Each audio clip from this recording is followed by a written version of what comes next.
interesting, and you might wonder where he gets his tremendous speed and his balance in the ring. I think part of it came from what we're going to see right now as we see Paul Orndorff in action. Watch for the jersey number 40 right now. And you're watching him in the final year of the University of Tampa career. There you see Orndorff. That's a nice little swing and moves out and keeps right on driving. And I think that's the thing, Paul, about you, is that you do have that great second effort. Well, you know, Gordon, it's just like wrestling. You got to have a lot of agility. You got to be able to move. You got to be able to go. We needed a touchdown there, and there was just a few minutes left in the game. We had to have it. And the good Lord put me across, and that's what happened. And you can see Orndorff going back into the sidelines now, but keep your eye on that number 40 coming around. You see that special helmet that I got there, Gordon? I had about 40 stitches in my eye 2 weeks prior to that game. They made me a special face mask. And, you know, it's just all how bad you want something. And this is what I've done for a living, and sports is my life. And, you know, I want it bad. I'll do whatever it takes to get what I want to. Well, yeah, you say you'll do whatever it takes to get what you want, but I notice that you're never the one to initiate something outside the rules and regulations, but if somebody wants to go after you in that manner, you're ready for them. Listen, I go by the rules as much as possible, but I can tell you one thing. If I got to fight fire with fire, I'll do it. I mean, I don't care. I'll do what I have to do to win a match. Now, if a guy wants to go out here and break every rule in the book, it can happen both. You know, two people can play that game, too. And I'll darn sure do it. There you can see the intensity, Paul Orndorff, and once again, we'll take another look at this man who doesn't understand the meaning of the word quit, keeps driving, and carrying half the team with him as he, and just as well on the opposite side, too, I might add, that Paul Orndorff, offensively, defensively, an all-around athlete in all respects. And again, my congratulations to you, and congratulations on a fine victory. Thank you very much, and I'm really happy to be here, and especially be beside you, because we are Florida boys.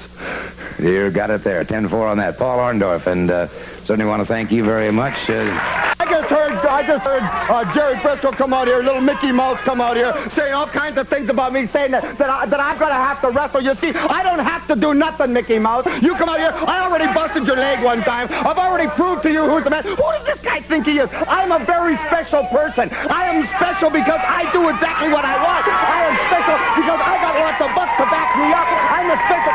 Yeah, hey, Mickey, who do you think you are gonna tell me what I got? We're talking about a 10... I know what we're talking about a 10-pound calf that this guy, Tommy Rich, has been taking around, been nailing people in the head with, been banging all over the place. People have been all kinds of hurt. I ain't wrestling nobody, no time. I got all the kinds of money, Mr. Briscoe. You can take all that money and put it right back in your pocket, Mr. Piper, because there's one ruling that we have made, and that ruling is that you are going to be in the ring against Tommy Rich, 10-pound cast, and I'll take that money and shove it, boy, because there's one thing, you are going to wrestle.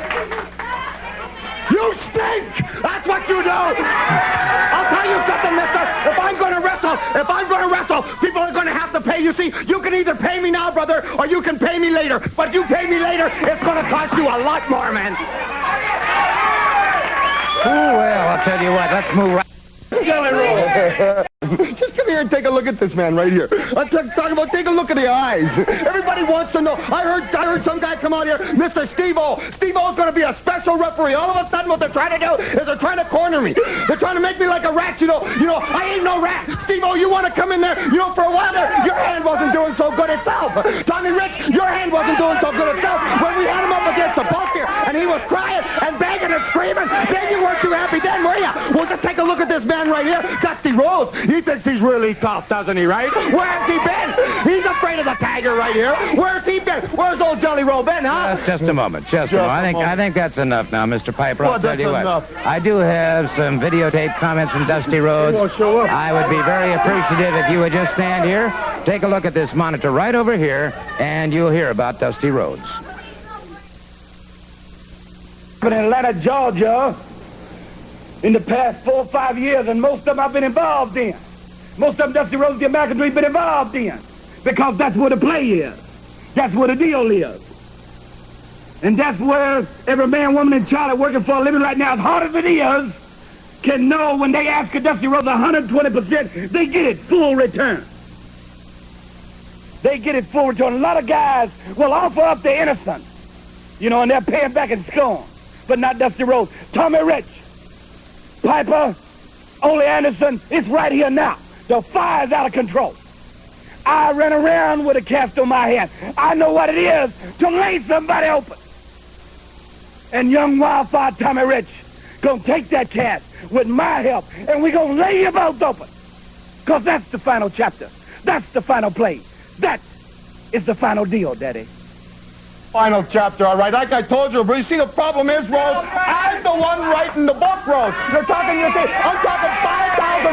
right here. This man, this Eye of the Tiger right here, come for $5,000. What I'm talking about is $5,000. $5,000. You want $5,000? Look at him. That's another one. Now what do you think? Look at that. Look at him surrounded. I am surrounded. And that's another one. Now what do you think, Rich? Oh, now what do you think? What do you think now? Now who's sweating? Look at that. Look at that. This is the most magnificent thing you've ever seen. And they're all magnificent. Every last one of them is mine. Now, Rich. Now who's sweating, Mr. Dusty Rhodes? Now who's sweating, gentlemen? $5,000. Come on. What a tremendous turning change of One more. events. Get set to sweat, boys. Come on, you got one more day. I got something to prove to the people out there. I got something to prove to myself. Paul Orndorff, you're looking at the best that money has to offer. You're looking at the best that professional wrestling has to offer. And I'm going to show him right here, right now, because I'm the national champion. The power slam will prevail because Buzz Sawyer is #1, which it shows right here, Gordon. All right, the comments from Buzz Sawyer, so let's go to the ring. Paul Orndorff going up against Buzz Sawyer. This, of course, a return match between these two. Neither man able to gain the advantage previously. Boy, and you talk about two men who are geared, who are psyched, who have the intensity. And the crowd very quickly becoming a partisan crowd. Good drop toe hold by Sawyer. And look at Sawyer trying to get in with, well, he tried to set up for possibly a banana split. Orndorff broke it up very nicely. And you're seeing two men going right back to the basics. Good back out by Orndorff. Good block as Sawyer went for a double leg. And they're into the ropes once again. You talk about two fantastic athletes. Collar and elbow. This time it's Orndorff getting the side headlock. And so Buzz Sawyer trapped in that side headlock momentarily. Off the ropes. And it was Orndorff with the advantage. That time Orndorff up and over his man. Sawyer caught him. Good hip toss, but Orndorff outside. Good drop toe hold by Orndorff. Into an inside armbar.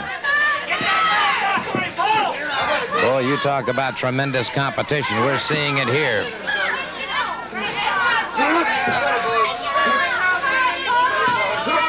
What do you say,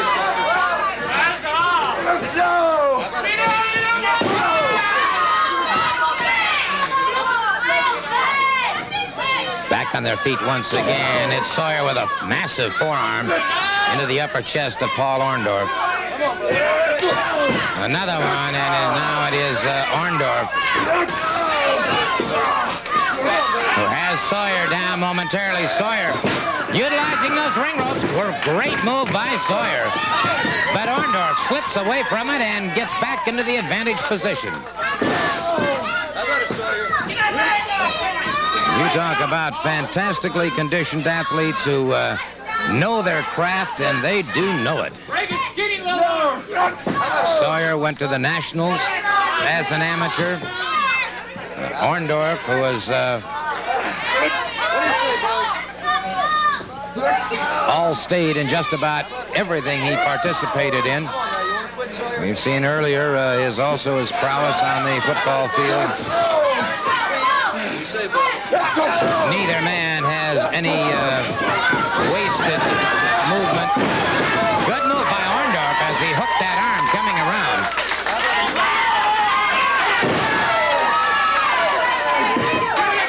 And so Sawyer,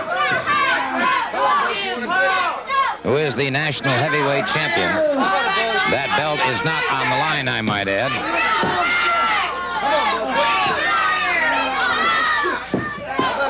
And Orndorff is pressing. Orndorff pressing the attack now on Sawyer. Just the way Sawyer grimacing because Orndorff has kept tremendous pressure on him. Wide step over, punishes that deltoid. Orndorff's theory must be take away the weakest link on Sawyer very quickly if he can. That would be the left arm. Reversal by Orndorff. Sawyer trying to get him. Couldn't have done. Orndorff has it. No, sir. Orndorff, beautiful flying head scissors.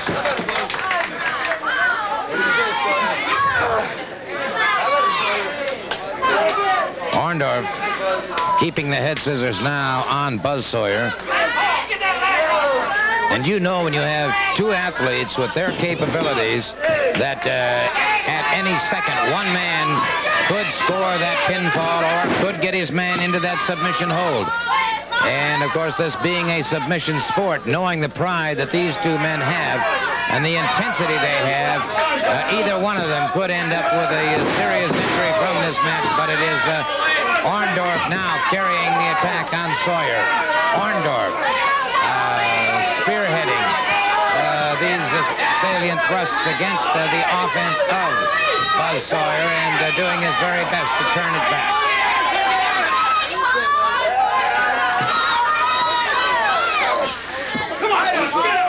And you might be able to hear some outside voices cheering on Buzz Sawyer. One of them belonging to a member of the Minnesota Wrecking Crew, Ole Anderson. It'd be interesting to find out what is going to occur with Mr. Anderson regarding the NWA World Tag Team titles. Orndorff looks pretty good. I guess a lot of people think he can wrestle, play football, a natural athlete. But right now, you're going to see... Oh, come on! What Buzz has to do is get him out of the power slam! He's got the power slam on Orndorff, and it should be a... No, sir!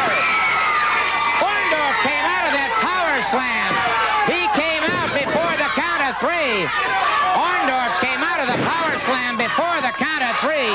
He's got a lot of trouble, however, and Buzz Sawyer now trying to close in, trying to finish off Paul Orndorff. But it's the first time I've ever seen anybody emerge from the power slam applied by Buzz Sawyer. And Sawyer must be trying to analyze the situation, and Orndorff could be in a lot of trouble here. Orndorff gamely trying to come back to his feet. Sawyer after him. Sawyer continues to punish the back, going after the lumbar region. And it is Orndorff still not aggressive at this point, just trying to get back on his feet. What determination, what grit, what courage. Orndorff in tremendous pain as Sawyer closes in and continues to punish the lower region of the back. Sawyer now has things definitely under his own control as Orndorff. Orndorff fires back a kidney punch. It is Orndorff fighting back. Gamely catches him once again in the midsection. Orndorff with another hard right hand. Orndorff unloads a haymaker that time that puts Sawyer back to the canvas. It's Sawyer now down on one knee. Sawyer staggers back to his feet. It's Orndorff catching him with both feet as he comes in toward the corner. Paul Orndorff hanging on by sheer grit and determination. It's Orndorff now. Great second effort on the part of Paul Orndorff as Paul Orndorff continues to wage battle against Buzz Sawyer. Has him in a high backdrop. That has taken its toll on Orndorff's back, however. Orndorff down across the chest, and Sawyer all but out on his feet. And what a battle of two great gladiators here. Neither man willing to give an inch. Both men fighting through intense pain. And the bell has rung. The bell has rung. Neither man able to gain a pinfall in Orndorff. Totally oblivious to that bell. Just kept right on battling. But what a tremendous battle between two men who just don't know the meaning of the word. Orndorff doesn't know how lucky he is. Orndorff is a lucky man. He's got a day to live. After that, I don't think there'll be anything left of him. He's going to be walking around with a sore back one day only, because when this one day is gone, it'll be the